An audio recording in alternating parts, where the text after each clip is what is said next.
Hi everyone. So we're just going to start with today's session. Today we are going to start discussing about the amendment process and Article 368 and all the cases that have come under it.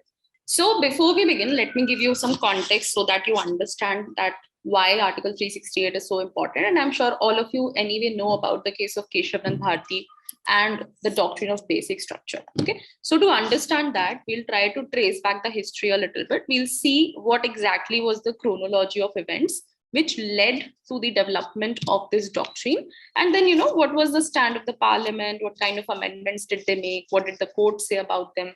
Okay, so we'll try to understand all of that, and case laws are extremely important in this whole discussion. Okay, so we will start our discussion by talking about the cases of Sajjan Singh. अभी सारे हम आएंगे, तो it's okay if you don't understand what I'm writing right now. ठीक है, Shankari Prasad, IC Golaknath, and finally Keshav Bharti. ठीक है, इसके बाद भी हैं, IR Coelho is also important, and then we have a few other cases that we are going to see. But let's try to understand as to what happened in these cases and how do they relate with Article 368 and Articles 31A, 31B and 31C. ठीक है, ये सारे आपस में related चीजें हैं. This is why we are taking it up together. Okay, so first of all, what we need to understand is Article 368. ठीक है, पूरी कहानी यहाँ से शुरू होगी, and that is when we'll try to understand about the cases, the amendments, etc., etc. Okay, so 368, as you must know by now, talks about amendments to the Constitution. ठीक है, अब अगर आपको थोड़ा सा डिस्कशन हमारा शुरू का याद हो, तो we talked about कि कॉन्स्टिट्यूशंस जो होते हैं किसी भी कंट्री के, in fact constitution as a document is supposed to be organic. ठीक है, अगर आपको याद हो हमने ये बातें डिस्कस करी थी कि constitution is not static, it's not a rigid piece of document, but it is organic, which means that it is supposed to grow and change with the changing society. ठीक है, तो नेचुरली 1950 में जब हमने अपना कॉन्स्टिट्यूशन अडॉप्ट किया, 1949 में to be precise, तो उसके बाद से it's been what 72 years, right? So in these many years, of course there might be a need for some changes in this constitution, right? क्योंकि जैसे जैसे time change होगा, of course the needs of the society will evolve and there'll be newer concerns which were not contemplated पहले. ठीक है, जैसे right to privacy was held to be a fundamental right in the KS Puttaswamy case. So that was a judicial device, right? Like उन्होंने judicial interpretation से उसे Article 21 में interpret किया. But we know by that the Constitution is not supposed to be static, which means that if the Constitution is not static, then we need to provide a way for the amendments in the Constitution. ठीक है, so Constitution is not like any other law. ठीक है, ऐसा नहीं है कि जो आप IPC, CRPC, Limitation Act, Specific Relief Act, Contract Act, आप ये सब जो laws पढ़ते हो, Constitution is not in the same category as those laws. Okay, so naturally the amendment procedure of the Constitution is also quite different, and not only different, but it is thoda sa rigid also. ठीक है, so that is what exactly we need to understand कि Constitution में amendments कैसे हो सकते हैं. ठीक है, तो ये जितने भी केसेस हैं, सज्जन Singh, Shankari Prasad, IC Golaknath, Keshav Nand Bharti, all of these cases were dealing with this primary issue, that how can the constitution be amended. ठीक है, पहला तो how है, how तो चलो वो हम देख लेंगे, how मतलब process है, the procedure which is given. Second most important thing is how much, कितना constitution change कर सकते हैं. ठीक है, क्या इसका मतलब ये है कि कल को अगर पार्लियामेंट चाहे तो फंडामेंटल राइट्स डिलीट कर दे. ठीक है, क्योंकि अमेंडमेंट तो वो भी हो सकता है. So how much constitution can be amended, can fundamental rights be amended, can preamble be amended. ठीक है, ये सारे कई सारे डाउट्स थे जो इन 4 केसेस में प्राइमरीली डील हुए, Sajjan Singh, Shankari Prasad, IC Golaknath, and finally the issue was settled in Keshav and Bharati case. Okay, बीच बीच में कुछ अमेंडमेंट्स आएंगे तो हम उनको भी देखेंगे. वैसे आपके लिए सबसे इंपॉर्टेंट अमेंडमेंट तो 24th कॉन्स्टिट्यूशनल अमेंडमेंट ही होगा, and also the amendments which added 31A, 31B and 31C in the constitution. ठीक है, तो अब एसेंशियली हुआ क्या कि 368 जो था प्री 24th अमेंडमेंट, ठीक है, पहले जो ओरिजिनली ड्राफ्टेड था, it only talked about procedure of amendment, ठीक है, इसकी जो हेडिंग थी और इसका जो कंटेंट था आर्टिकल 368 का, it only talked about procedure of amendment, कि अगर आपको अमेंडमेंट करना है तो उसका प्रोसीजर क्या होगा, ठीक है। 24th अमेंडमेंट के बाद उन्होंने इसको थोड़ा सा चेंज किया एंड दे सेड नाउ कि not only is it procedure of amendment but it is power and procedure of amendment, ठीक है, कि पावर ऑफ अमेंडमेंट किसके पास है, ओके। तो यहाँ पे दे बेसिकली टॉक्ड अबाउट कि parliament has the constituent power, ठीक है, अभी मैं बैराक पे आऊंगी तो we will look at all these words as to what they mean and how did the court interpret them in so many cases, ठीक है। तो essentially ये जो दो cases थे they were with respect to 31A, 31B, 31C, ठीक है। क्यों? क्योंकि हुआ ये कि पार्लियामेंट ने पहले तो 31A ऐड किया फर्स्ट अमेंडमेंट से, ठीक है, फिर उन्होंने 31B और 31C भी ऐड किए। अगर आपको इनका कंटेंट थोड़ा सा भी पता हो तो they basically talk about exemption from fundamental rights, ठीक है। तो जैसे 31B है और 9th शेड्यूल है, ठीक है, आपने I hope 9th schedule you know what 9th schedule is, right. तो इन सारे आर्टिकल्स में जो लॉज कवर होते हैं, पार्लियामेंट ने ऐसा अमेंडमेंट किया और उन्होंने कहा कि अगर इस पर्पस के लिए लॉ बनाया है और अगर हमने उसे 9th शेड्यूल में रख दिया या फिर if it is covered under 31A और 31B और 31C, ठीक है, तो it will not B challenged in a court of law for violation of fundamental rights, ठीक है।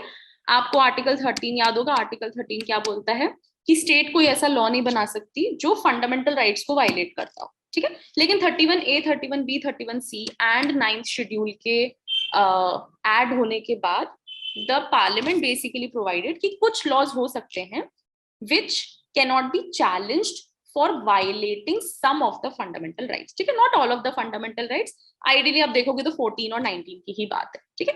सो इस टाइप के अमेंडमेंट्स पार्लियामेंट ने किए, ठीक है। उसका रीजन क्या था? रीजन अब जो भी था, बट प्राइमरीली रीजन ये था कि इंडिया में जो जमींदारी सिस्टम था, ठीक है, जो लैंड होल्डिंग थी, उसको उन्हें डाइल्यूट करना था। They had to make a lot of agrarian reforms, ठीक है, after India got independent, because there was a lot of inequality in the society itself, ठीक है। तो उनको चाहिए था कि ऐसे जो लॉज हैं जो इन रिफॉर्म्स की बातें कर रहे हैं उनको आप फंडामेंटल राइट्स पे टेस्ट ना करो, ठीक है, क्योंकि if you test them on fundamental rights then you can not dilute somebody's property right and you can not basically take away there fundamental right under article 14 और अंडर आर्टिकल 19, ठीक है।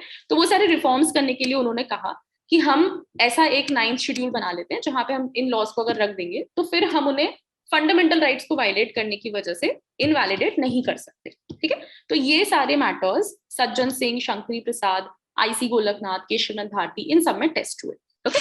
Primarily in दोनों में test हुए क्योंकि IC गोलक, इन दोनों के केस में कोर्ट ने कहा कि parliament has the power to amend the constitution and in doing that they can amend the fundamental rights also, ठीक है। क्योंकि यहाँ पे 31A की बात थी कि 31A ऐड कर सकती है पार्लियामेंट की, नहीं, अंडर आर्टिकल 368 की power, okay. So the supreme court in Sajjan Singh and Shankari Prasad they said कि हाँ, parliament has the power, parliament चाहे तो किसी भी पार्ट को अमेंड कर सकती है, parliament does have that power under article 368, ठीक है। आईसी गोलकनाथ में, IC Golaknath basically over ruled Sajjan Singh and Shankari प्रसाद, ठीक है। आईसी गोलकनाथ में कोर्ट ने कहा कि आप फंडामेंटल राइट्स को अमेंड नहीं कर सकते, ठीक है। तो उन्होंने कहा कि आप बाकी चीजों को अमेंड कर सकते हो लेकिन आप फंडामेंटल राइट्स को अमेंड नहीं कर सकते।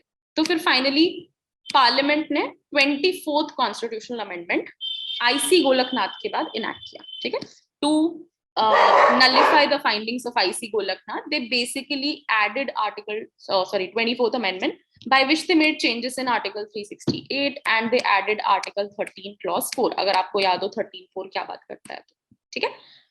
उसके बाद अब ये सारे जो अमेंडमेंट्स थे 24, 28, 29 थे, 28, 29 भी थे, ये सारे चैलेंज हुए फाइनली केशवनंद भारती के केस में, ठीक है। तो 1973 में there was a 13 judge bench which was actually hearing this matter as to whether the 24th constitutional amendment is constitutional or not, okay। तो केशवनंद भारती में उन्होंने कई सारी चीजें की। सबसे पहली जो आपको पता है, they came up with a doctrine called the basic structure doctrine, okay। Somebody's camera is on, guys, please turn it off. So they came up with the basic structure doctrine and they overruled the case of IC Golaknath. ठीक है, उन्होंने कहा कि ऐसा नहीं है कि आप फंडामेंटल राइट्स को अमेंड नहीं कर सकते, आप फंडामेंटल राइट्स को भी अमेंड कर सकते हो.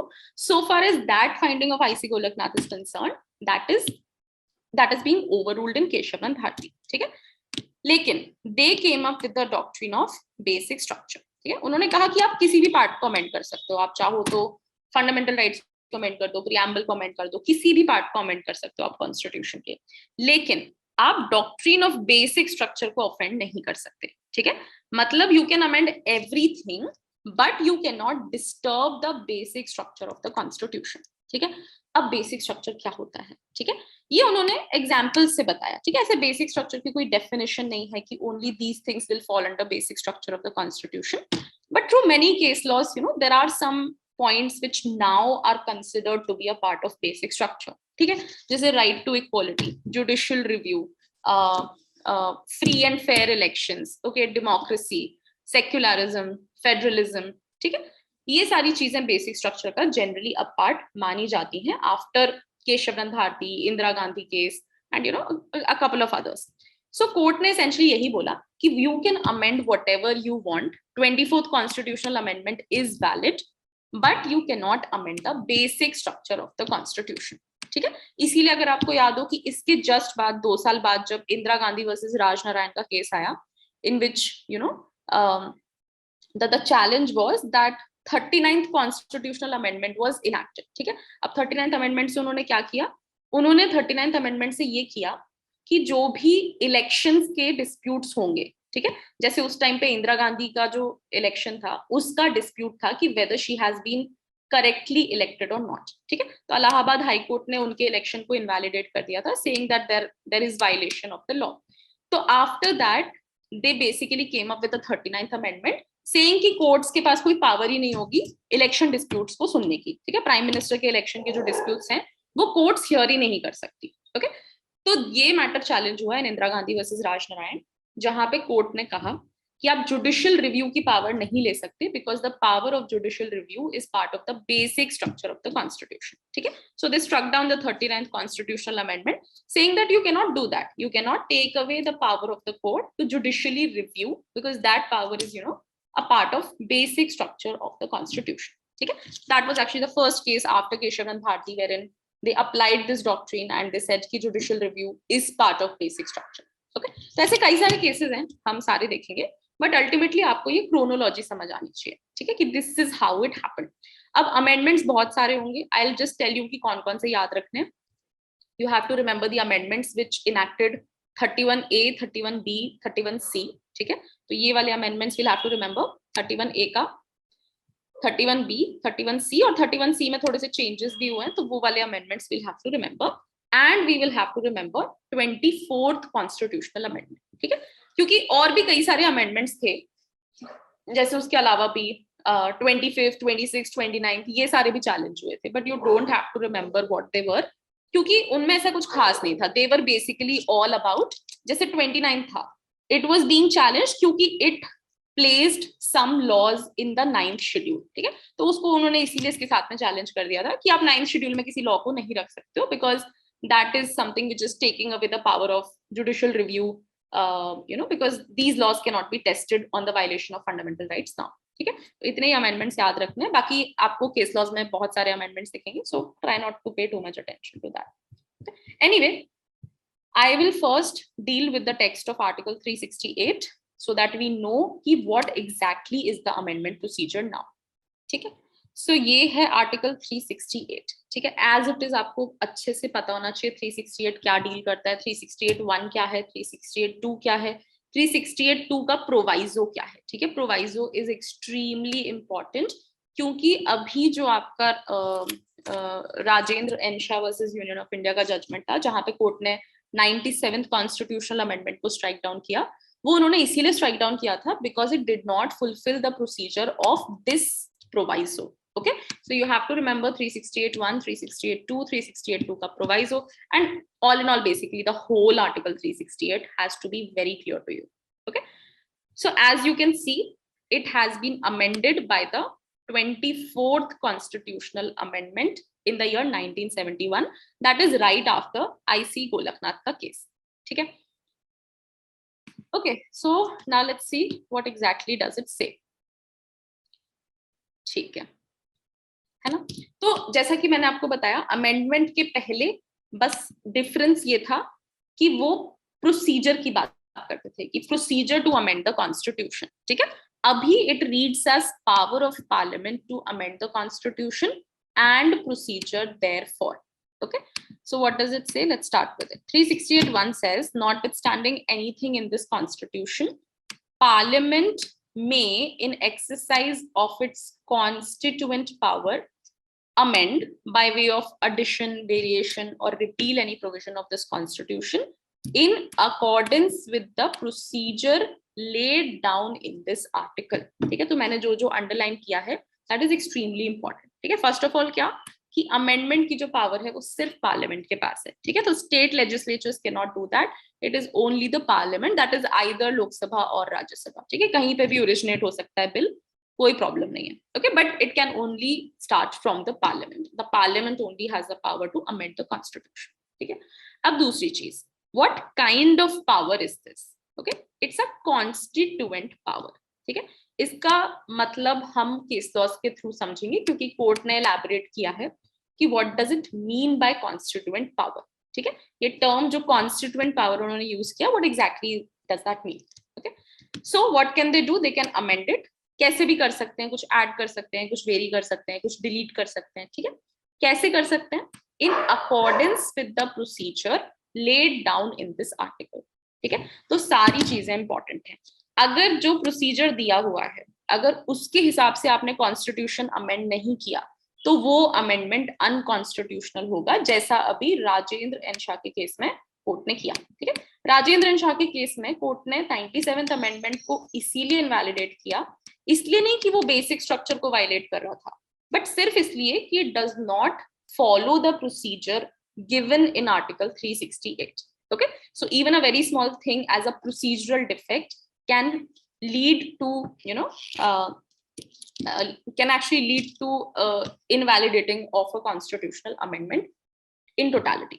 Okay, so that is 368(1). 368(1) power की बात करता है कि पार्लियामेंट के पास constituent power है to amend the constitution. ठीक है? अब हम आते हैं 368(2) पे, which basically lays down your procedure. Okay, you have to of course remember it exactly कि कितनी मेजॉरिटी चाहिए, etcetera etcetera. Okay, N amendment of this constitution may be initiated only by introduction of a bill for the purpose in either house of parliament. ठीक है? सिर्फ एक bill के through amendment can be initiated, कहीं भी initiate हो सकता है, बोथ इन राज्यसभा और इन लोकसभा. ठीक है? तो जैसे आपको पता होगा, जैसे मनी बिल्स जो होते हैं या फाइनेंशियल बिल्स जो होते हैं, वो लोकसभा में ही ओरिजिनेट हो सकते हैं. ठीक है? लेकिन constitutional amendment can originate either in Lok Sabha और इन राज्यसभा.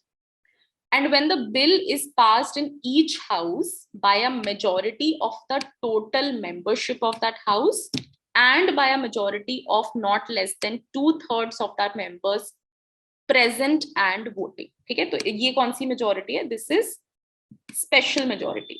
ओके, जब हम लेजिस्लेटिव प्रोसीजर पढ़ेंगे तो हम और भी डिस्कस करेंगे कि और किस किस टाइप की मेजोरिटी हो सकती है. ठीक है? सिंपल मेजोरिटी भी होती है, स्पेशल मेजोरिटी भी होती है, and then there are different majorities. For example, जब आप प्रेसिडेंट के टर्मिनेशन, जो कि इम्पीचमेंट का प्रोसीजर देखोगे, तो आप देखोगे कि वहां पे कोई अलग ही मेजोरिटी की रिक्वायरमेंट है. ठीक है? फिर अगर जैसे चेयरमैन ऑफ द राज्यसभा के स्पीकर को अगर हटाना है, तो वहां पे अलग टाइप की मेजोरिटी चाहिए. ठीक है? अगर आपको बिल्स पास करने हैं, तो उसमें जनरली सिंपल मेजोरिटी चाहिए होती है. Okay, so there are different kind of majority requirements throughout the constitution. Okay, so you have to remember this very clearly कि amendment के लिए special majority चाहिए होती है. special majority मतलब majority of total membership of the house and majority of not less than 2/3 of members present and voting. ठीक है? जब ये हो जाएगा दोनों houses में, then it shall be presented to the president, who shall give his assent to the bill, and thereupon the constitution shall stand amended in accordance with the terms of the bill. ठीक है? ये भी बहुत important है, this term shall. ठीक है? मतलब once the bill is passed in one house, then it will go to the other house, और अगर वो वहां पे भी पास हो गया, तो फिर वो प्रेसिडेंट के पास जाएगा. ठीक है? That's how bills are passed, right? Once it goes to the president has to give the assent. ठीक है, प्रेसिडेंट के पास कोई डिस्क्रेशन नहीं है यहाँ पे टू विथहोल्ड असेंट. ओके, और मैं ये इसीलिए आपको बता रही हूँ because when you will read the normal legislative procedure कि लॉज कैसे पास होते हैं, है ना, जब हम लेजिस्लेचर पे आएंगे तो we will of course deal with all this. तो वहां पे आप देखोगे कि वहां पे some discretion is given sometimes to the president. ठीक है, प्रेसिडेंट के पास एक लिमिटेड डिस्क्रेशन होता है कि वो कभी कभी बिल्स को वापस भेज सकते हैं for reconsideration. Okay, but not for amendment. For amendment president shall give the assent. Okay, that's clear. So that is basically your procedure. Special majority plus assent of the president, and the president cannot withhold this assent. He has no discretion in this matter. ठीक है, अब हम आते हैं proviso पे, which is also very important. ठीक है, provided that if such amendment seeks to make any change in this. ठीक है, अब ये this क्या है, हम इस पे थोड़ा बाद में आते हैं. लेकिन एसेंशियली वो क्या बोल रहे हैं कि अगर आपको ये वाले पार्ट्स कॉन्स्टिट्यूशन के चेंज करने हैं तो फिर एक एडिशनल रिक्वायरमेंट भी है. ओके, इतनी तो थी कि स्पेशल मेजॉरिटी चाहिए and can be originated by a bill in any of the houses, but in addition to that, ठीक है, एडिशन टू है ये, if you want to amend any of these areas. ठीक है, ये जो ए टू ई में दे रखे हैं, अगर आपको इन्हें अमेंड करना है तो आपको स्टेट रैटिफिकेशन भी चाहिए. ठीक है, so then the amendment shall also require to be ratified by legislatures of not less than 1/2 of the states by resolution to that effect passed by those legislatures before the bill making provision for such amendment is presented to the president for assent. Okay, so all in all वो क्या बोल रहे हैं कि एक बार bill को special majority से पास हो गया in both the houses. Okay, उसके बाद this amendment will have to be ratified by resolution. ठीक है, किसका resolution? Passed by state legislatures of at least 1/2 of the states. ठीक है, तो इंडिया में जितने भी स्टेट्स हैं 28 है ना या 29 हो गया, आई एम नॉट श्योर, आप देख लेना एक बार. तो उसका 1/2, at least 50% of the states should ratify this resolution, and only then this amendment can be presented to the president for assent. ठीक है, राजेंद्र शाह के केस में यही मैटर था कि जो कोऑपरेटिव सोसाइटीज का मैटर है, ठीक है, जो सब्जेक्ट है कोऑपरेटिव सोसाइटीज, वो स्टेट लिस्ट में फॉल करता है. ठीक है, मतलब वो स्टेट का सब्जेक्ट मैटर है, स्टेट ही उस पर लॉ बना सकती है. ओके, तो वो यहाँ पे कवर हो रहा था, it was being covered here any of the list in the 7th schedule. ठीक है, अगर आप 7th schedule की किसी लिस्ट पे को चेंज करने के लिए, अमेंड करने के लिए अगर आप अमेंडमेंट ला रहे हो तो you will have to take state ratification as well. 97th amendment के केस में there was no state ratification and this is why the court struck it down as unconstitutional. ठीक है, I hope you are clear with that. Okay, अब देखते हैं कि कौन कौन से मैटर्स ये हैं. ठीक है, मतलब ए टू ई में कौन कौन से एरियाज हैं जिसके लिए आपको स्टेट का भी रैटिफिकेशन चाहिए. ठीक है, सो जनरली आप देखोगे तो ये वो मैटर्स हैं जिसमें स्टेट का से होना चाहिए. ठीक है, मतलब कि या तो वो हाई कोर्ट्स को अफेक्ट करते हैं, या वो आपके फेडरल स्ट्रक्चर को अफेक्ट करते हैं, या वो आपके डिस्ट्रीब्यूशन ऑफ लेजिस्लेटिव पावर को अफेक्ट करते हैं. ठीक है, एसेंशियली जो मैटर स्टेट को बहुत डायरेक्टली अफेक्ट करते हैं उसमें स्टेट का से भी होना चाहिए. ठीक है, तो I will just quickly copy this so that we can see what these articles are. ठीक है, कौन कौन से, मतलब आपको ऐसे मुझे नहीं लगता ऐसे अलग से बैठ के याद करना है, बट आप 2-3 बार पढ़ोगे तो आपको एनीवे याद हो जाएगा कि ये कौन से एरियाज हैं. ठीक है, आर्टिकल 54, 55, 73. ठीक है, 54 क्या बात करता है? Election of president and manner of election. ठीक है, तो अगर प्रेसिडेंट के इलेक्शन से रिलेटेड अगर कोई अमेंडमेंट है तो it will require the ratification by the states also. ठीक है, 54, 55, 73 एंड 162. ठीक है, 73 है extent of the executive power of the union and 162 है एक्सटेंट ऑफ द स्टेट की पावर. ठीक है, एक बार देख लेते हैं फिर भी. हाँ, extent of the executive power of the state. ठीक है, तो जो executive power of the state and the centre है उसको भी अगर आपको अमेंड करना है तो यू नीड अ रैटिफिकेशन. ठीक है, फिर आर्टिकल 241 और 279A. ठीक है, ये बाद में ऐड हुआ है एज यू कैन सी. 241 बात करता है high courts for union territories, ठीक है। अगर आपको यूनियन टेरिटरीज के हाई कोर्ट्स की अमेंडमेंट करनी है, again ratification is required, and 279 A is about that GST का प्रोविजन, ठीक है। 279 ए, ओके, हमें यहाँ नहीं मिलेगा ये। Goods and services tax council, ठीक है, क्योंकि इन सारे मैटर्स में स्टेट का रिप्रेजेंटेशन होता है। जैसे आप goods and service tax council का अगर कॉन्स्टिट्यूशन पढ़ोगे तो वहां पे स्टेट्स का रिप्रेजेंटेशन काफी है, ठीक है। तो ये सारी चीजें करने के लिए, यानी कि प्रेसिडेंट के इलेक्शन से related, executive power of the state and union से related, high court and union territories and GST council need ratification from states, ठीक है। फिर ये वाले जो पार्ट्स हैं ये जुडिशरी से डील करते हैं और भी लेजिस्लेटिव पावर से। चैप्टर 4 ऑफ पार्ट 5, ठीक है। आपको ऐसे एक बार में याद नहीं होगा, it's okay if you can't remember it right now, just try to understand what kind of areas are these, ठीक है, कि कौन से सब्जेक्ट मैटर्स हैं, okay? तो क्या है चैप्टर 4 ऑफ पार्ट 5, ठीक है। पार्ट 5 है आपका यूनियन, चैप्टर 4 है इसका जुडिशरी, ठीक है, यूनियन जुडिशरी, यानी कि सुप्रीम कोर्ट वाले जो प्रोविजंस हैं उनको अमेंड करने के लिए रैटिफिकेशन चाहिए, ठीक है। फिर चैप्टर 5 ऑफ पार्ट 6 ये है आपके हाई कोर्ट्स, ठीक है।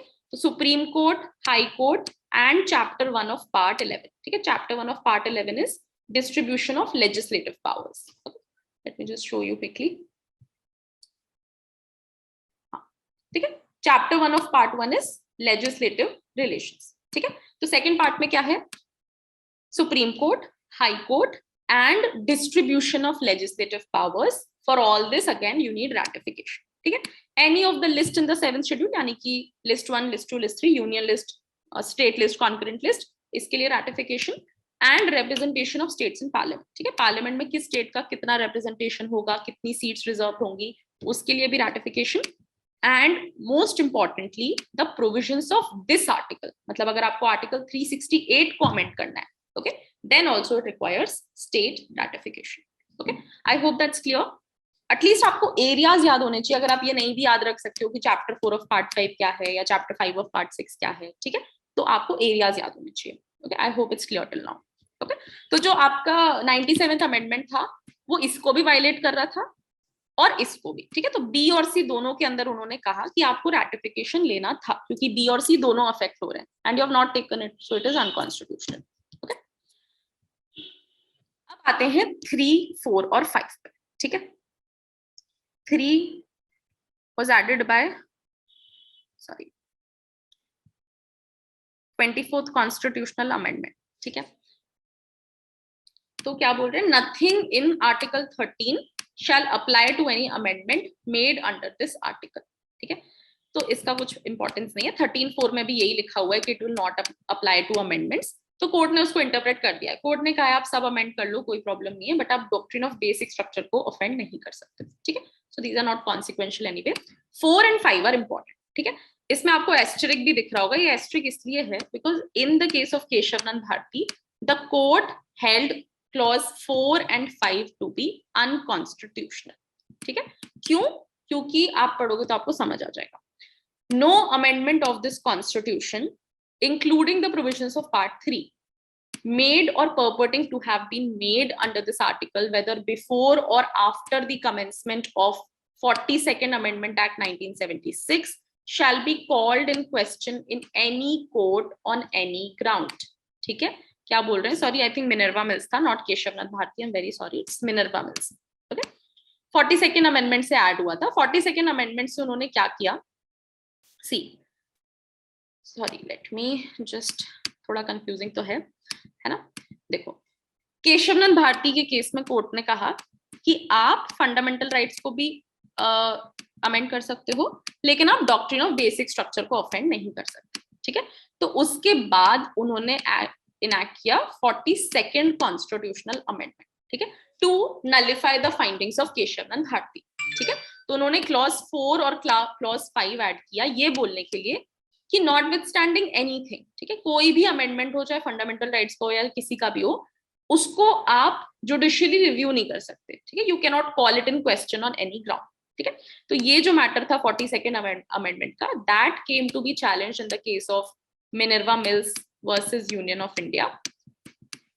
आई थिंक 1980 का केस है, इस केस में कोर्ट ने कहा कि clause 4 and 5 are unconstitutional because they violate the power of judicial review which is a part of basic structure of the constitution. ठीक है, तो उन्होंने इन दोनों प्रोविजंस को स्ट्राइक डाउन कर दिया।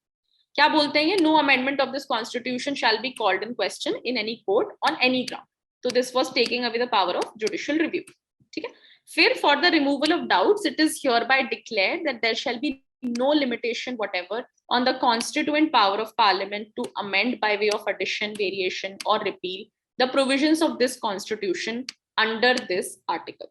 ठीक है, तो 4 और 5 को कोर्ट ने स्ट्राइक डाउन कर दिया है and this is what the current position is. ठीक है, so if you have any doubts in article 368 do let me know, if not we will now start with the case laws।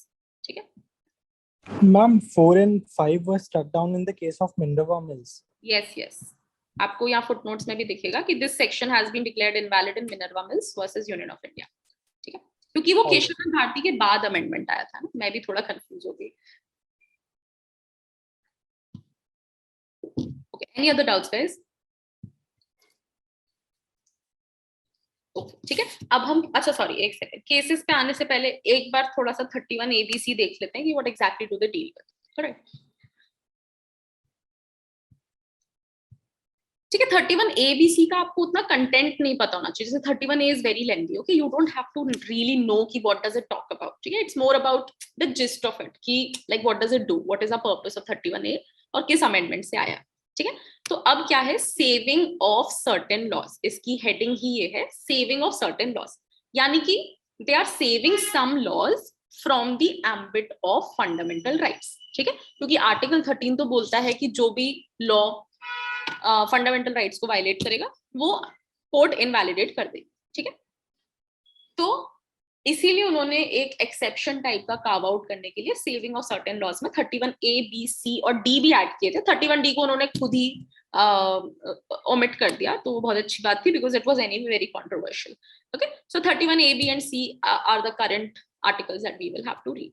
Okay, मैंने आपको purpose भी बताया क्योंकि बहुत सारे reforms लाने थे कंट्री में और वो रिफॉर्म्स पॉसिबल नहीं हो पाते अगर आप लैंड ओनर्स और जमींदार्स और जितने भी पावरफुल कम्युनिटीज थी, अगर आप उन्हें उनके फंडामेंटल राइट्स रिटेन करने देते। ठीक है, तो बहुत जरूरी था for these agrarian reforms and in general reforms in the existing land ownership system to happen. It was very very necessary that some kind of exception be provided. ठीक है, तो 31A was enacted for this purpose only. ठीक है, as you can see it was added by the first constitutional amendment. ठीक है, क्या है ये? Saving of laws providing for acquisition of estates etcetera. ठीक है, तो notwithstanding anything contained in article 13, no law providing for this this this. ठीक है, आपको पढ़ना हो आप एक बार पढ़ लेना। किस टाइप की बातें कर रहे हैं वो? Acquisition by state of any estate और ऑफ एनी राइट। ठीक है, अगर स्टेट को किसी की प्रॉपर्टी टेक ओवर करनी हो पब्लिक इंटरेस्ट में, अगर उन्हें किसी दो कॉर्पोरेशंस को मर्ज करना हो, अमलगमेट करना हो, ठीक है, तो एसेंशियली ऑल दी रिफॉर्म्स। ठीक है, अगर कोई नेचुरल रिसोर्सेज वाला लैंड है तो उसको अगर उन्हें वापस से टेक बैक करना हो, तो ये सारी चीजों के लिए अगर कोई लॉ बनाया जाएगा तो that will not be deemed to be void on the ground that it is violating article 14 और 19। ठीक है, तो यही बोल रहे हैं कि notwithstanding anything in article 13, अगर ऐसा कोई लॉ बना है जो इस सब्जेक्ट मैटर में कवर हो रहा है, तो अगर वो आर्टिकल 14 और 19 को वायलेट कर भी रहा है तो it will not be declared to be void. Okay, again वही रीजन था, क्योंकि अगर आर्टिकल 14 और 19 उनको एक्सरसाइज करने देंगे तो वो रिफॉर्म्स कभी पॉसिबल नहीं हो पाएंगे। ठीक है, सो 31A only talks about saving these laws from article 14 and 19।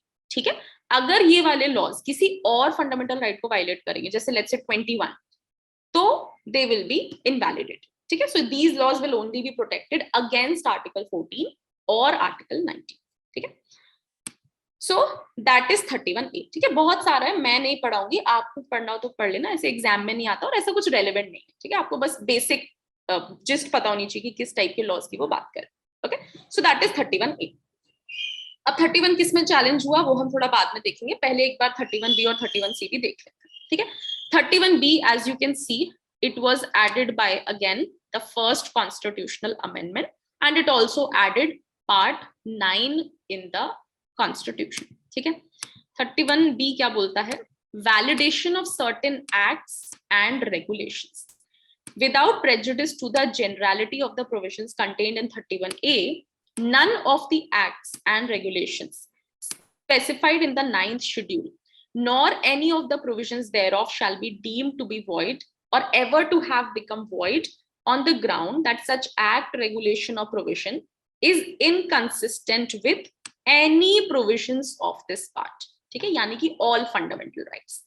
And notwithstanding any judgment, decree, or order of any court or tribunal to the contrary, each of the said acts and regulations shall, subject to the power of any competent legislature to repeal or amend it, continue in force. Okay, all in all what they are saying is, first amendment से आया ये भी, what they are saying is कि अगर किसी law को या किसी regulation को, if it is kept in 9th schedule, ठीक है, अगर आपने कोई law बनाया और आपने उसे 9th schedule में mention कर दिया, तो फिर वो law या regulation या इनका कोई भी provision, it will not be deemed to be void for violating any fundamental right. ठीक है, तो प्लीज आप याद रखिए कि 31A में सिर्फ 14 और 19 का वायलेशन प्रोटेक्टेड था, 31B में ऑल फंडामेंटल राइट्स. ठीक है, किसी को भी वायलेट कर सकते हैं, article 14, 15, 16, 17, 18, 19, 20, 21, anything. Okay, so that is the intention कि आपने अगर कोई लॉ बनाया है तो आप उसे 9th शेड्यूल में रख दो, तो फिर वो कभी इनवैलिडेट नहीं कर सकता कोर्ट. ओके, तो ये इसकी कॉन्स्टिट्यूशनल वैलिडिटी भी चैलेंज हुई, so we will see about that also. ठीक है, अभी करंट पोजीशन ये है कि आप अभी भी 9th शेड्यूल के लॉज को देख सकते हो. ठीक है, कई सारे लॉज हैं, I think there are around 200 laws that are placed in the 9th schedule. तो कोर्ट ने केशवनंद भारती के बाद कई सारे केसेस में ये एक्सप्लेन किया कि आप 9th शेड्यूल के लॉज को इनवैलिडेट नहीं कर सकते for violation of any fundamental right. That is true, लेकिन अगर वो डॉक्ट्रिन ऑफ बेसिक स्ट्रक्चर को ऑफेंड करेंगे तो वो भी 9th शेड्यूल में होने की वजह से प्रोटेक्ट नहीं हो पाएंगे. ठीक है, सो ऑल इन ऑल अभी आइडिया ये है कि अगर 9th शेड्यूल का भी कोई लॉ है and if it violates the basic structure doctrine, then that will also be struck down. Okay, so 31B क्योंकि अभी भी constitutional है, it has not been struck down at all. Okay, but it has just been interpreted in a way. So that is 31B. ठीक है, अब हम आते हैं 31C पे, which is a later addition. ठीक है, 31C आया था आपका 25th amendment से. ठीक है, ये भी चैलेंज हुआ था, केशवनंद भारती में चैलेंज हुआ था. ठीक है, 31C. अब 31C में एक और अमेंडमेंट है, दैट इज 44th अमेंडमेंट. ठीक है, थोड़ा कंफ्यूजिंग हो सकता है, you will have to read it a couple of times to get okay with it. Okay, ठीक है, अब वो बोल रहे हैं saving of laws giving effect to certain directive principles. ठीक है, अब आपको ये बात पता है कि फंडामेंटल राइट्स एनफोर्सेबल होते हैं या जस्टिसेबल होते हैं, और डीपीएसपीज जस्टिसेबल नहीं होते हैं. राइट, यही डिफरेंस है ना, क्योंकि directive principles of state policy are basically like instructions to the government कि आप जब पॉलिसी बना रहे हो, लॉ बना रहे हो, तो आप इन चीजों का ध्यान रख सकते हो. बट डीपीएसपीज अपने आप में जस्टिसेबल नहीं है. आप कोर्ट नहीं जा सकते बोलने के लिए कि आपका आर्टिकल 38 ऑफेंड हो गया, 48, 50 ऑफेंड हो गया. ओके, तो 31C ने क्या किया, 31C ने कहा कि अगर कोई लॉ है which is made to give effect to certain DPSPs. ठीक है, कुछ DPSPs, और वो बताएंगे कुछ कौन से DPSPs हैं ये. तो इन DPSPs को एनफोर्स करने के लिए अगर कोई लॉ बनाया गया है तो उसको भी आप फंडामेंटल राइट्स के वायलेशन के लिए चैलेंज नहीं कर सकते. Okay, so all in all what they were doing was they were putting some DPSPs on a higher footing than fundamental rights. ठीक है, हायर नहीं, बट हाँ, मतलब उनको एनफोर्सेबिलिटी दे रहे हैं over the violation of fundamental rights also. So it says, notwithstanding anything contained in Article 30, no law giving effect to the policy of the state towards securing all or any of the principles laid down in Part 4. ठीक है, ये अभी correct position नहीं है, इस पे मैं आऊंगी, अमेंडमेंट हुआ है. ठीक है, वो क्या बोल रहे हैं, कोई भी डीपीएसपीस को अगर एनफोर्स करने के लिए कोई लॉ बना है तो it will not be deemed to be void on the ground that it is inconsistent with or takes away the rights of Article 14 or Article 19. ठीक है, तो ये जो पोजीशन है ये चेंज हो चुकी है, ठीक है। इसमें एक्चुअली 2-3 अमेंडमेंट्स हुए हैं, ठीक है। So will try to trace that, okay. और ये जो आपको इटैलिक्स में पार्ट दिख रहा है, ये केशव नंद भारती के केस में कोर्ट ने स्ट्राइक डाउन कर दिया था, ठीक है। क्या बोलता है कि सबसे पहले तो अगर आपने डीपीएसपीस को एनफोर्स करने के लिए कोई लॉ बनाया है और अगर वो लॉ आर्टिकल 14 और 19 को वायलेट कर रहा है तो भी वो लॉ अनकॉन्स्टिट्यूशनल नहीं होगा, ठीक है। And no law containing a declaration that it is giving effect to such policy shall be called in question in any court on the ground that it does not give effect to such policy. Okay. Additionally, उन्होंने और क्या add कर दिया कि अगर ऐसा कोई law है जो अपने डिक्लेरेशन में या प्रियम्बल में अगर लिख रहा है कि वो इस पर्पस के लिए बन रहा है, ठीक है, टू गिव इफेक्ट टू डीपीएसपीस, तो आप उसको कोर्ट में चैलेंज भी नहीं कर सकते, ठीक है। तो कोर्ट ने इसको स्ट्राइक डाउन कर दिया नेचुरली, ठीक है। कोर्ट ने कहा आप जुडिशियल रिव्यू की पावर ले ही नहीं सकते, ठीक है। ऐसा तो हो ही नहीं सकता कि आप बोलो कि court will not question this, okay, that is out of question. So this part of course was struck down and this no longer is a valid provision, ठीक है। लेकिन इतना अभी भी वैलिड है, ठीक है, कि मतलब डीपीएसपीस के को एनफोर्स करने के लिए अगर कोई लॉ बनेगा तो 14 और 19 को अगर वायलेट कर भी रहा है तो it will not B invalidated, ठीक है। प्रोवाइजो भी है, प्रोवाइजो पढ़ लेते हैं। Provided that where such law is made by state legislature, the provision of this article shall not apply unless such law has been reserved for the consideration of the president and has received his assent, ठीक है। क्या बोल रहे हैं कि अब देखो कोई भी लॉ बना सकता है, राइट, डीपीएसपीस को एनफोर्स करने के लिए। Law can be made by the parliament also, it can be made by the state legislature also. So what they are saying is कि अगर स्टेट लेजिस्लेचर लॉ बना रही है for this purpose, then they will have to take the assent of the president also, ठीक है। President की ascent के बिना वो लॉ 31C से प्रोटेक्ट नहीं होगा, okay. It's only for state legislatures, क्योंकि पार्लियामेंट तो एनीवे प्रेसिडेंट की ही असेंट लेती है, स्टेट लेजिस्लेचर्स को गवर्नर की लेनी होती है। तो उन्होंने क्लैरिफाई किया है कि यहाँ पे प्रेसिडेंट की असेंट लगेगी, okay. Now let's try to understand कि कौन कौन से डीपीएसपीस प्रोटेक्टेड हैं, ठीक है। क्योंकि अभी आपको जो दिख रहा है 5 फुटनोट वाला जो एरिया है उसमें ऑल और एनी ऑफ द डीपीएसपीस लिखा हुआ है, ठीक है, but that is not the correct position, ठीक है। It is only some DPSPs, okay. अब देखो, ठीक है, अब हुआ ये that 25th amendment added 31C, ठीक है। 25th अमेंडमेंट ने 31C को ऐड किया। तो जब उन्होंने ऐड किया था तो उन्होंने सिर्फ 39B एंड 39C के डीपीएसपीस को प्रोटेक्ट किया था, ठीक है। उन्होंने कहा था कि सिर्फ 39B और 39C के जो डीपीएसपी हैं, अगर आप उन्हें एनफोर्स करने के लिए कोई लॉ बना रहे हो तो ही सिर्फ इतने से लॉ को हम 14 और 19 से एक्सक्लूड कर सकते हैं, ठीक है। 39B और C अगर आप देखोगे तो आपको समझ आ जाएगा क्यों, क्योंकि they are basically about reservation of resources, ठीक है। नेचुरल रिसोर्सेज के लिए स्टेट क्या कर सकती है, वेलफेयर प्रोविजंस है बेसिकली, ठीक है। तो सिर्फ 39B और 39C की बात करी थी उन्होंने, ठीक है। लेकिन फिर कोर्ट ने नहीं, पार्लियामेंट ने 42nd अमेंडमेंट लाए, ठीक है। 42nd अमेंडमेंट में उन्होंने इसको हटा के बोल दिया ऑल डीपीएसपीस, ठीक है। तो फिर ये आपको तो पता ही है कि 42nd अमेंडमेंट मिनर्वा मिल्स के केस में चैलेंज हुआ था, राइट। तो मिनर्वा मिल्स के केस में कोर्ट ने कहा कि all DPSPs can not be protected like this, ठीक है। तो उन्होंने इस वाले पार्ट को, ये जो 42nd अमेंडमेंट था, जो भी सेक्शन 4 था 42nd अमेंडमेंट का, उसको उन्होंने स्ट्राइक डाउन कर दिया, ठीक है। As you can see section 4 has been, section 4 मतलब वो वाला पोर्शन जो इसको हटा के ऑल डीपीएसपीस की बात कर रहा था, ठीक है। क्योंकि 42nd अमेंडमेंट बहुत बड़ा है, 42nd अमेंडमेंट को मिनी कॉन्स्टिट्यूशन भी बोलते हैं, ठीक है। क्यों? Because it actually made so many changes in the constitution that it was called mini constitution for that reason, okay. तो 42nd अमेंडमेंट का ये वाला part was struck down in the case of Minerva Mills and the earlier position has been restored, ठीक है। Earlier position क्या है? Only 39B and 39C, ठीक है। So the principle specified in clause B or clause C of article 39, only they receive protection from article 14 or article 19, okay. I hope this is clear guys. किसी को doubt है तो पूछ लो।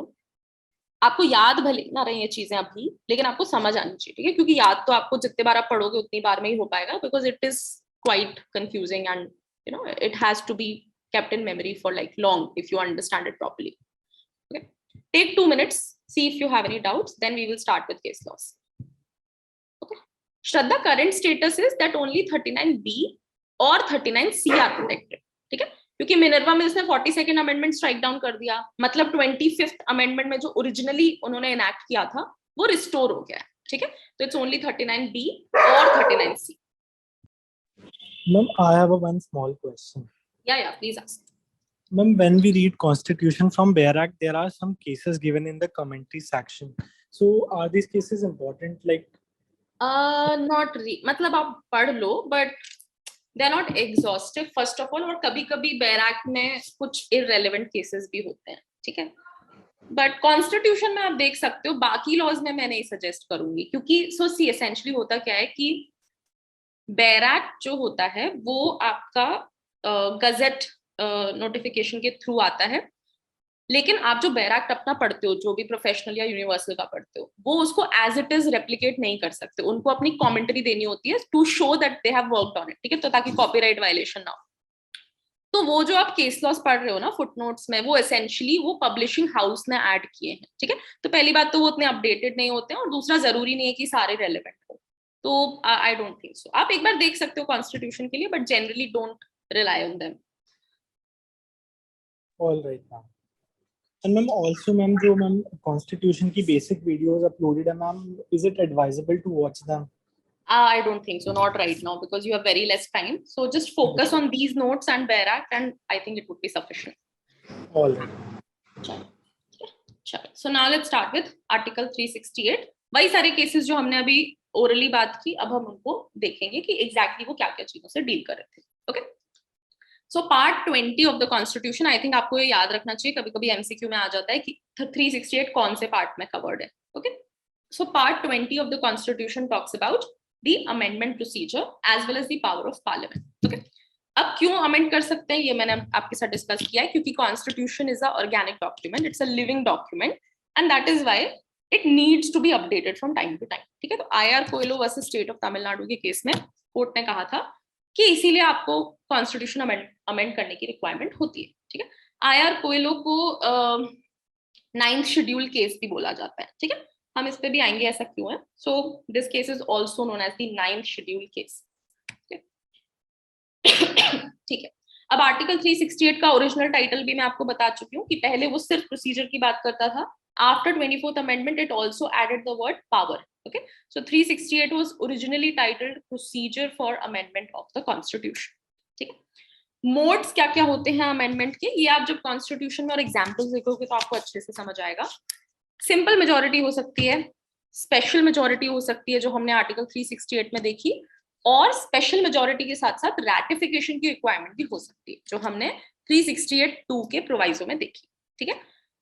Additionally आप जब जब मेजोरिटी की रिक्वायरमेंट्स पढ़ो तो ध्यान देके पढ़ना, आपको दिखेगा कि प्रेसिडेंट के लिए बहुत ही अलग मेजोरिटी है, ठीक है, ना तो वो सिंपल में आती है ना स्पेशल में आती है, कुछ अलग ही प्रोसीजर दे रखा है. Okay, so there are very very different kinds of majority that is required throughout the constitution.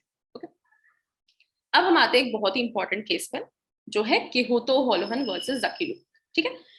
ये इंपॉर्टेंट इसीलिए है क्योंकि ये राजेंद्र एन शाह के केस से भी रिलेटेड है, ठीक है, और ये पॉइंट आपको ऑलरेडी पता है, मैं आपको पहले भी बता चुकी हूँ कि सिर्फ क्वेश्चन ये नहीं है कि आप क्या अमेंड कर रहे हो, ठीक है, क्योंकि आप कुछ भी अमेंड कर सकते हो. After Keshavananda Bharati case we know that any part of the constitution can be amended, ठीक है.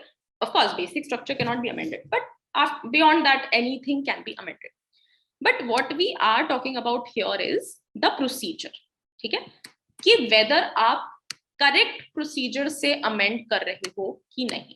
अगर नहीं करोगे तो the amendment will be invalidated, as was done in the case of Kihuto Holohan and which was recently done in Rajendra N Shah case, ठीक है. इस case में क्या था, 52nd अमेंडमेंट जो आपका एंटी डिफेक्शन लॉ है, ठीक है. एंटी डिफेक्शन आपको पता होगा कि अगर पॉलिटिकल पार्टीज के जो मेंबर्स होते हैं अगर वो अपना दल बदल लेते हैं, यानी कि if they change their party while they are in power, तो उन पे एंटी डिफेक्शन लग सकता है, ठीक है. ये जो हॉर्स ट्रेडिंग है ये ना हो, इसीलिए 52nd अमेंडमेंट ने 10th शेड्यूल ऐड किया था कॉन्स्टिट्यूशन में, ठीक है. उनका पर्पस यही था to prevent this horse trading. Okay, तो इसका जो पैराग्राफ 7 था that basically talked about exclusion of jurisdiction of all courts including supreme court, ठीक है. उन्होंने कहा कि जो भी डिस्क्वालिफिकेशन के मैटर्स हैं, यानी कि कोई मेंबर ऑफ पार्लियामेंट या मेंबर ऑफ लेजिस्लेटिव असेंबली वो डिफेक्शन उनका होगा कि नहीं, डिफेक्शन मतलब उनका डिस्क्वालिफिकेशन होगा कि नहीं for the issue of defection, ये मैटर कोर्ट्स के पास नहीं जाएगा, ठीक है। उसके हिसाब से ये मैटर स्पीकर डिसाइड करेंगे एंड कोर्ट्स का इसमें इंटरफेरेंस नहीं हो सकता है, ठीक है। तो ये जो पार्ट था, this was challenged in the case of Kihoto Hollohan, and the court was looking कि whether this part which talks about exclusion of jurisdiction of all courts, whether this is constitutional or not, ठीक है। तो interestingly, court struck down this part for not complying with the requirements of Article 368 proviso, ठीक है। क्योंकि अगर आपको मैं generally ये क्वेश्चन पूछती तो शायद आप लोग बोलते कि क्योंकि ये जुडिशियल रिव्यू की पावर ले रहा है कोर्ट की, इसीलिए ये अनकॉन्स्टिट्यूशनल डिक्लेयर हुआ होगा, ठीक है। But that's not the reason. The reason is because you are making changes in the power of high court, right. हमने देखा था कि अगर आप यूनियन जुडिशरी या हाई कोर्ट की अगर आप अमेंडमेंट कर रहे हो तो आपको स्टेट रैटिफिकेशन चाहिए, ठीक है। तो इस केस में कोर्ट ने कहा कि अगर आप हाई कोर्ट्स की या सुप्रीम कोर्ट की पावर ले रहे हो तो you require ratification from the states, and because you did not take that, this is why paragraph 7 of 10th schedule is unconstitutional, ठीक है। कोर्ट ने कहा कि हम बेसिक स्ट्रक्चर के क्वेश्चन पे जाएंगे ही नहीं क्योंकि आपने सही प्रोसीजर ही फॉलो नहीं किया है, ठीक है। अगर वो स्टेट रैटिफिकेशन ले लेते और अगर उसके बाद भी ये चैलेंज होता तो पॉसिबली कोर्ट उसे फिर भी स्ट्राइक डाउन करती फॉर वायलेटिंग जुडिशियल रिव्यू, ठीक है। बट वो डिफरेंट इशू है, यहाँ पे इशू पहले ही खत्म हो गया because the procedure in itself was not follow, okay. Rajendra and Shah के केस में भी सेम था, कोर्ट ने कहा कि हम बेसिक स्ट्रक्चर के क्वेश्चन पे जाएंगे ही नहीं because you have not even followed the procedure that is given in 368, okay. So same reason was there in Kihoto Hollow, okay. So it's an important case, you need to remember this.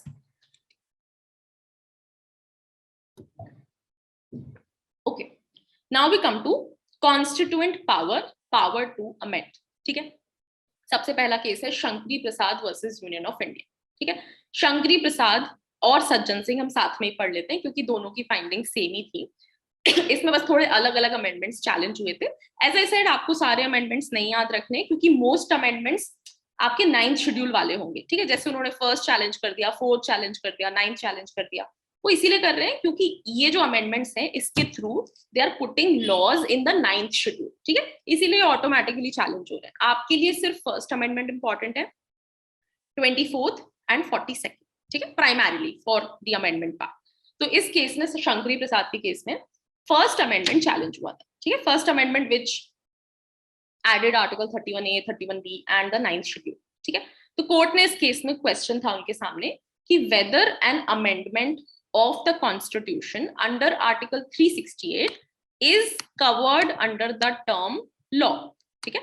तो वो ये पूछ रहे थे कि article 13 में जो law की डेफिनेशन दी हुई है 13(3) में, क्या उस डेफिनेशन में अमेंडमेंट्स भी कवर्ड हैं, ठीक है।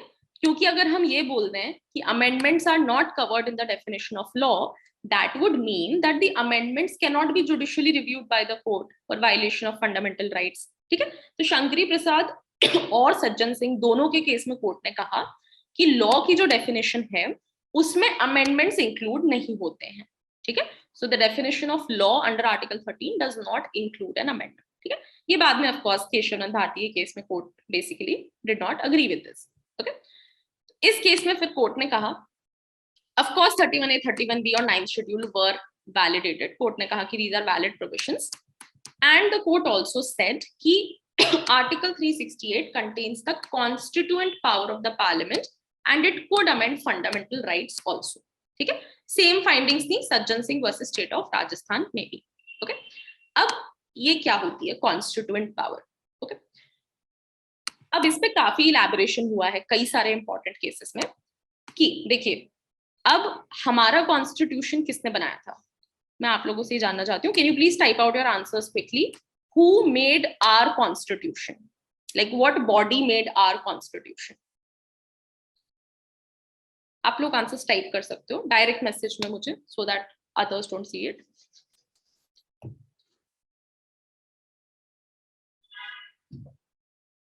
श्रद्धा ने सही आंसर दिया है, और बताइए गाइस क्या आंसर होना चाहिए। Which body made the Indian Constitution?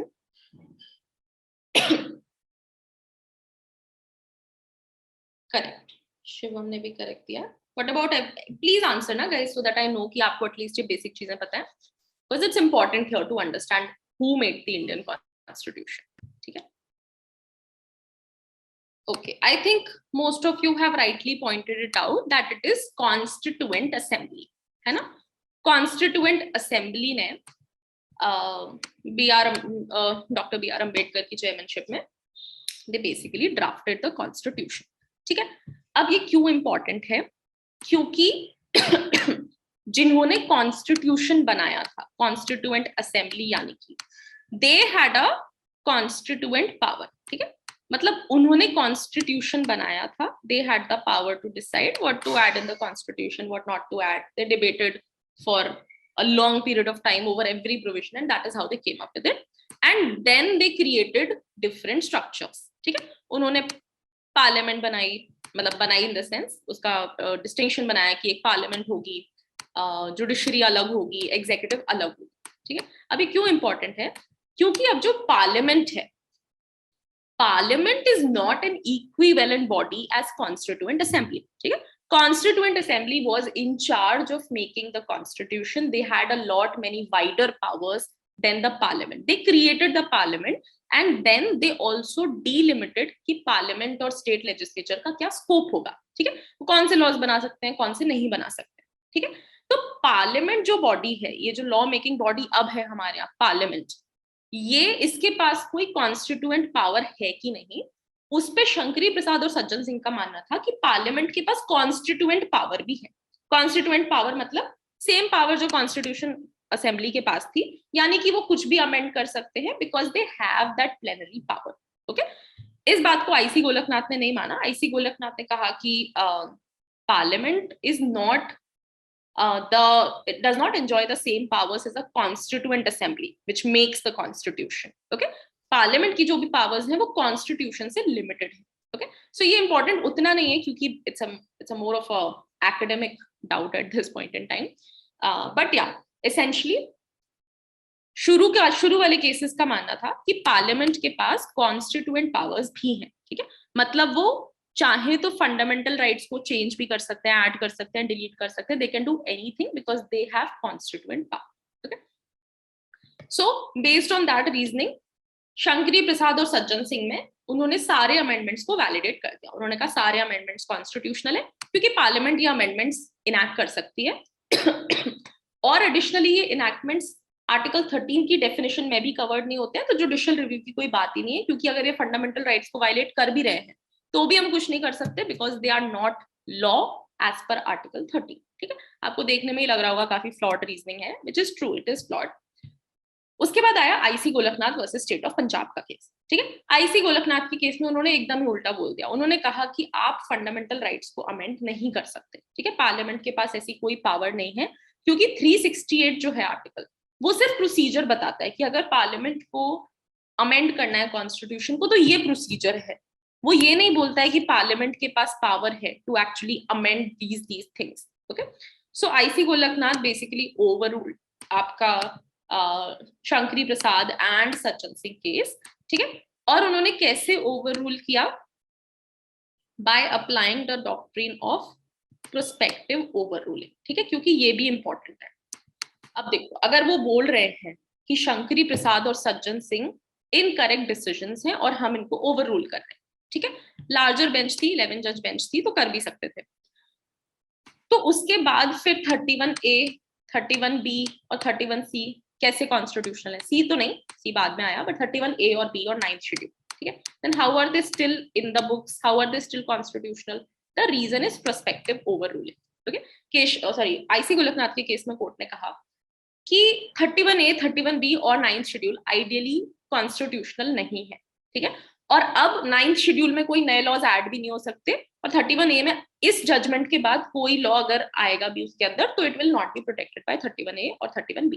ठीक है, लेकिन उन्होंने कहा कि हम इसे प्रोस्पेक्टिवली अप्लाई करेंगे, मतलब कि आईसी गोलकनाथ जिस डेट पे डिसाइड हुआ है उसके बाद ये जजमेंट एनफोर्स होगा. ठीक है, मतलब इसके पहले जो कुछ भी हो चुका है 9th शेड्यूल में, अभी तक जितने भी लॉज ऐड हो चुके हैं उन पे इस जजमेंट का कोई इफेक्ट नहीं होगा.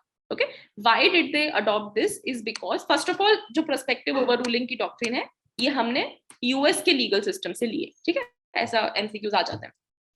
कोर्ट ने ये बोला कि इतने सारे लॉज हैं, जैसा कि मैंने आपको बताया some 200 laws are there in the 9th schedule, ठीक है, and so many laws have taken the benefit of 31A, 31B and the 9th schedule.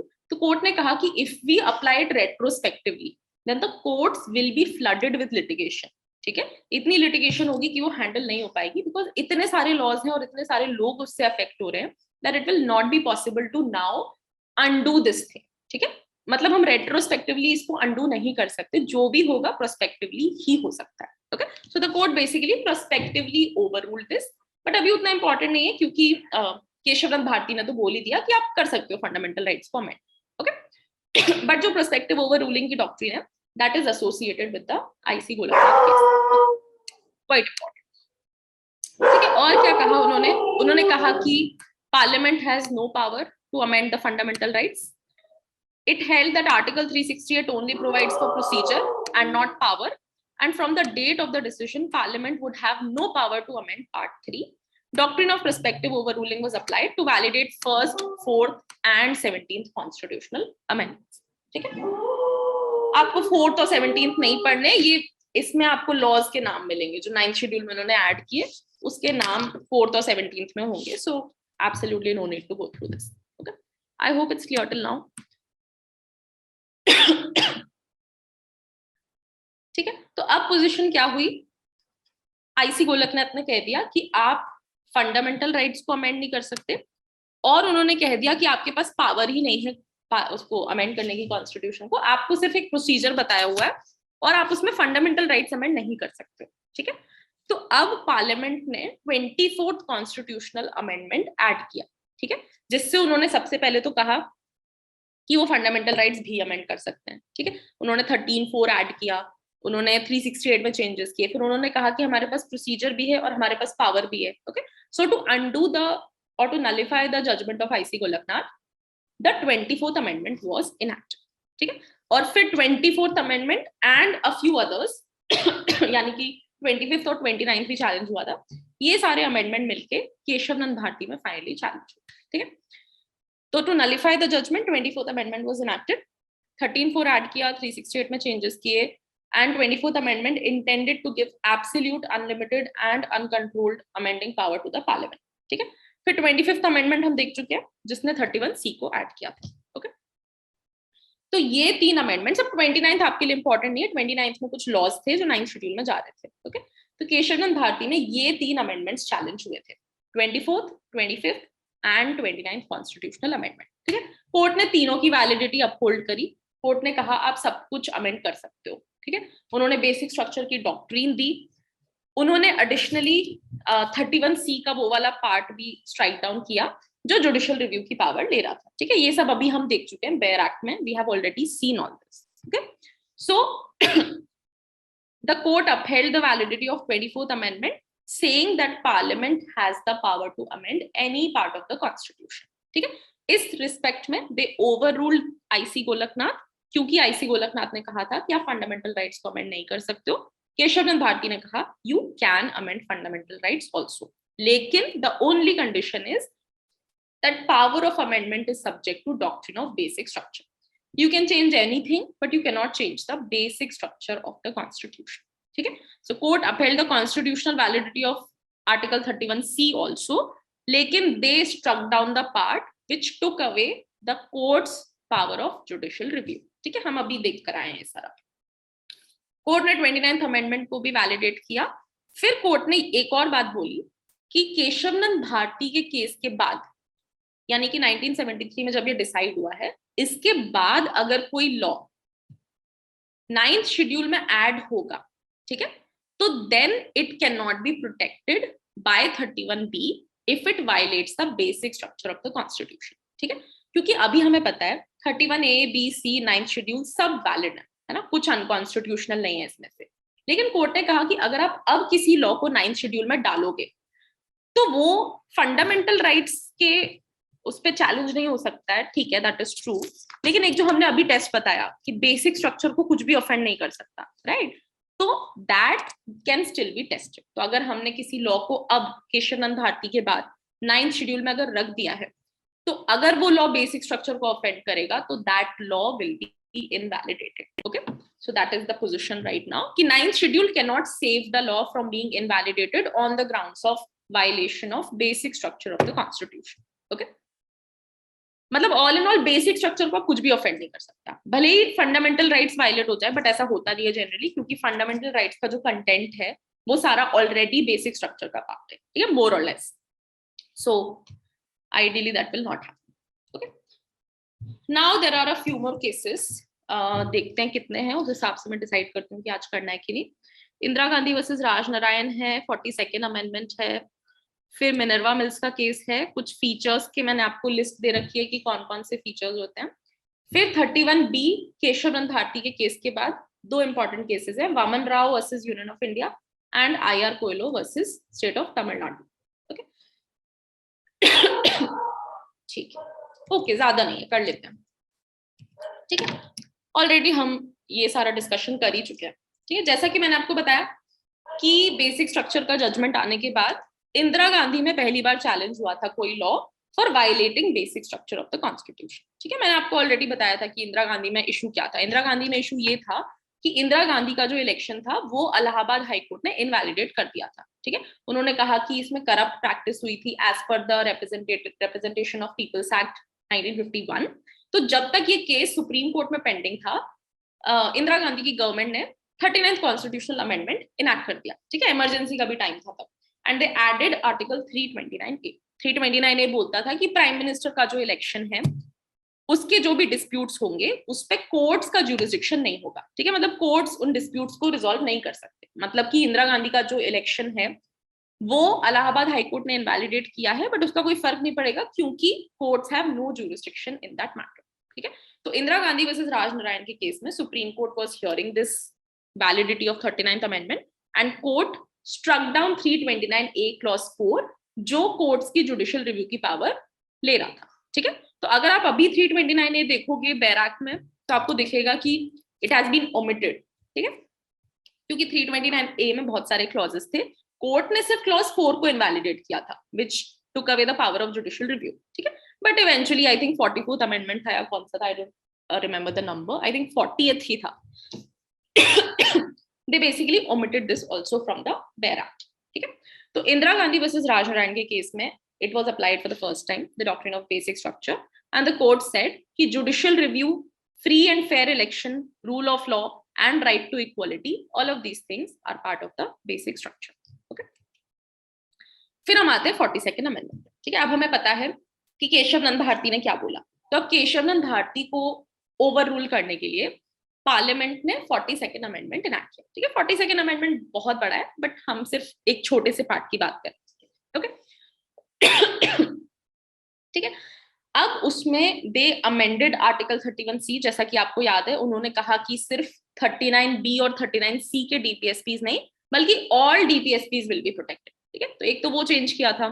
उन्होंने आर्टिकल 31D इंसर्ट किया जो अब ओमिट हो गया है. ठीक है, वो नेशनल इंटरेस्ट में एक्टिविटीज की कुछ बात करता है. It has anyway been omitted by the parliament only. ठीक है, और 368 में 4 और 5 ऐड हुए थे, अगर आपको याद हो, है ना, जो अगेन बोलते थे कि पार्लियामेंट के पास अनलिमिटेड पावर है, इसको आप कोर्ट्स में चैलेंज नहीं कर सकते अमेंडमेंट को, एटसेट्रा एटसेट्रा. ओके, तो जैसा कि आपको पता है कि ये सारे जो प्रोविजंस थे कोर्ट ने इन सबको स्ट्राइक डाउन किया इन the case of Minerva mills. ठीक है, मिनर्वा मिल्स में कोर्ट ने कहा 368 4 and 5 इज अनकॉन्स्टिट्यूशनल. ठीक है, और आपने जो ऑल DPSPs बोल दिया है दैट इज ऑल्सो अनकॉन्स्टिट्यूशनल. पहले वाली जो पोजीशन है 39B और 39C, only those DPSPs will be protected. Okay, तो इस केस में कुछ ऑब्जर्वेशंस थी कोर्ट की जो काफी फेमस हुई, जो अभी भी उसी से एसोसिएट की जाती है, तो आपको MCQs में मिल सकता है. तो जस्टिस चंद्रचूड़ ऑब्जर्व कि fundamental rights are transcendental, inalienable and primordial. ठीक है, तो ये जनरली पूछ लेते हैं ऐसी ऑब्जर्वेशन कि ये किस केस में बोला गया था. So it was this way. Okay, another important thing that they talked about, क्योंकि they were dealing with article 31C, तो उन्होंने कहा कि जो पार्ट 3 और पार्ट 4 यानी कि फंडामेंटल राइट्स और DPSPs के बीच का जो बैलेंस है ये अपने आप में बेसिक स्ट्रक्चर का पार्ट है. ठीक है, मतलब हम फंडामेंटल राइट्स को इतना भी इंपॉर्टेंस नहीं दे सकते कि इट विल ओवरशैडो पार्ट 4, और हम पार्ट 4 को भी इतना इंपॉर्टेंस नहीं दे सकते कि it will overrule part 3. Okay, so basically जो बैलेंस है, the harmony between part 3 and part 4 of the constitution is also a part of basic structure of the constitution. ठीक है, कोर्ट ने ऐसा इसीलिए बोला था क्योंकि 31C में जो 42nd अमेंडमेंट के चेंजेस हुए थे, they were disturbing that balance. They were giving primacy to all DPSPs over Article 14 or 19. ठीक है, तो कोर्ट ने कहा कि ये बेसिक स्ट्रक्चर को ऑफेंड कर रहा है, इसीलिए this will not be constitutional. Okay, I hope you understand this so far. अब कुछ ज्यादा नहीं बचा है. ठीक है, अब ये वाला आप खुद भी पढ़ सकते हो. ये तो आपको खैर खुद ही पढ़ना है. मैंने आप पे कुछ कुछ लिस्ट दी है कि अभी तक जनरली कौन कौन सी चीजें बेसिक स्ट्रक्चर का पार्ट मानी जाती हैं. ठीक है, केसेस के नाम भी दिए कुछ कि किन केसेस में बोला था कि these are part of basic structure. Okay, supremacy of the constitution, republican and democratic form of the government, secularism, federalism, sovereignty of India, judicial review, free and fair election, rule of law, limited amending power of the parliament, separation of power, independent judiciary, etc.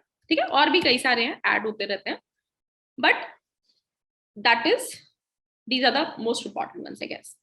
Okay, अब quickly देख लेते हैं कि 31B को क्या हुआ, जो हमने ऑलरेडी भी थोड़ा डिस्कस कर लिया था after Keshavananda Bharati case only, कि अब 31B का क्या स्टैंड है, क्योंकि 31B कॉन्स्टिट्यूशनल है, 9th शेड्यूल भी कॉन्स्टिट्यूशनल है. ठीक है, तो क्या अभी भी उसमें लॉज ऐड हो सकते हैं, क्या उन लॉज को अभी भी उतना ही प्रोटेक्शन मिलेगा. ठीक है, तो ये सारे इश्यूज का जो आंसर है वो Waman Rao versus union of India के केस में court tried to answer and it finally settled the matter in IR Coelho versus state of Tamil Nadu. इसीलिए इस केस को बोलते हैं 9th शेड्यूल केस. ठीक है, क्योंकि वो 9th शेड्यूल का जो इशू है उसको फाइनली अ 9 जज bench settled it in IR Coelho. Okay,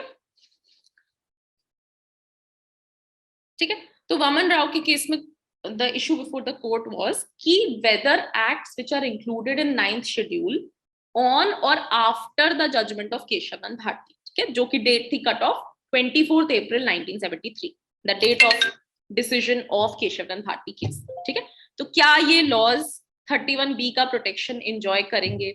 ठीक है, तो कोर्ट ने कहा amendments to 9th schedule after the decision in Keshavananda Bharati can be challenged on the doctrine of basic structure. ठीक है, ये हम ऑलरेडी पढ़ चुके हैं. केशवनंद भारती में भी उन्होंने ये बात कही थी, वामन राव में उन्होंने अलग से इसको वापस एक्सप्लेन किया.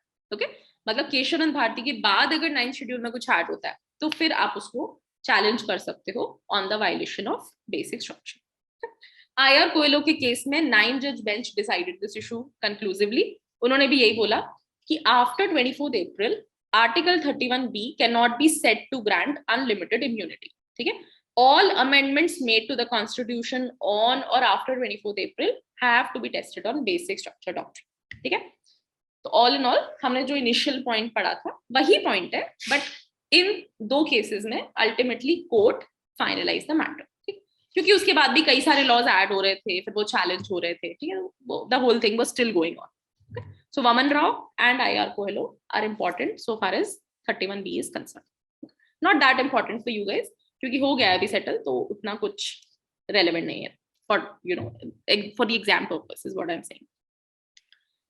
ठीक है, अब एक छोटा सा इशू आता है कि क्या डॉक्ट्रिन ऑफ बेसिक स्ट्रक्चर आपके नॉर्मल लॉज पे अप्लाई होती है. ठीक है, बहुत ही लॉजिकल सा क्वेश्चन है, इसका बहुत ही लॉजिकल सा भी आंसर है कि नहीं होती है. क्यों होगी? डॉक्ट्रिन ऑफ बेसिक स्ट्रक्चर तो सिर्फ अमेंडमेंट्स के लिए आई है. ठीक है, अगर आपको ऑर्डिनरी लॉज चैलेंज करने, ठीक है, तो वो तो आप जनरली 2 ग्राउंड्स पे कर सकते हो. पहला ग्राउंड ये होता है कि जिस बॉडी ने उस लॉ को बनाया है उनके पास कॉम्पिटेंसी नहीं थी. ठीक है, for example if the parliament makes a law on any matter which falls under state list, है ना, तो courts will strike it down क्योंकि parliament does not have the legislative competence. ठीक है, तो पहला जो ग्राउंड्स होता है ऑर्डिनरी लॉज को चैलेंज करने का, वो होता है कि लेजिस्लेचर के पास लेजिस्लेटिव कॉम्पिटेंस नहीं है टू मेक दैट लॉ. दूसरा होता है कि इट वायलेट्स फंडामेंटल राइट्स. ठीक है, तो अगर वो आर्टिकल 13 को वायलेट करता है तो then it can be struck down. तो जो डॉक्ट्रिन ऑफ बेसिक स्ट्रक्चर है ये सिर्फ अमेंडमेंट्स पे अप्लाई होती है, ये ऑर्डिनरी लॉज पे अप्लाई नहीं होती है. ठीक है, लॉजिकली भी आप समझ सकते हो ना कि क्यों होगी. डॉक्ट्रिन ऑफ बेसिक स्ट्रक्चर उन्होंने सिर्फ अमेंडमेंट्स को प्रोटेक्ट करने के लिए की है कि कहीं आप ऐसे अमेंडमेंट्स ना कर दो जिसमें आप पूरा कॉन्स्टिट्यूशन ही चेंज कर दो, कि आप बोलो कल को राइट टू इक्वलिटी नहीं है. ठीक है, या फिर आर्टिकल 19 नहीं है. सो to prevent that from happening, the courts had to evolve this doctrine. Okay, so it does not apply to ordinary laws. Ordinary laws अभी भी उन्हीं grounds पे challenge हो सकते हैं जो पहले हो सकते थे. Okay, फिर है लास्टली आपका ये केस जो उन्होंने इस बार के एग्जाम में नहीं पूछा था 2022 में, तो चांसेस हैं कि आ सकता है क्योंकि it's a very important judgment. Okay, so consider this to be important, और आप केस बुक में आपको ये मिल जाएगा तो आप एक बार पढ़ लेना. बाकी when we come to the case analysis classes we will do it, but meanwhile please read this judgment from the case book. Okay, Union of India versus Rajendra and Shah, जो मैं आपको शायद कई बार बता चुकी हूँ, इसमें 97th कॉन्स्टिट्यूशनल अमेंडमेंट को कोर्ट ने पार्शियली स्ट्रक डाउन किया है. ठीक है, पूरा नहीं किया है, सिर्फ कोऑपरेटिव सोसाइटीज का जो पार्ट 9A था उसको किया, सॉरी 9B जो था उसको किया है, because of non ratification under article 368(2) proviso. Okay, so this sums up our discussion on the basics of amendment article 31A, B and C. Now let me know if you have any doubts. Okay, otherwise we are done for the day.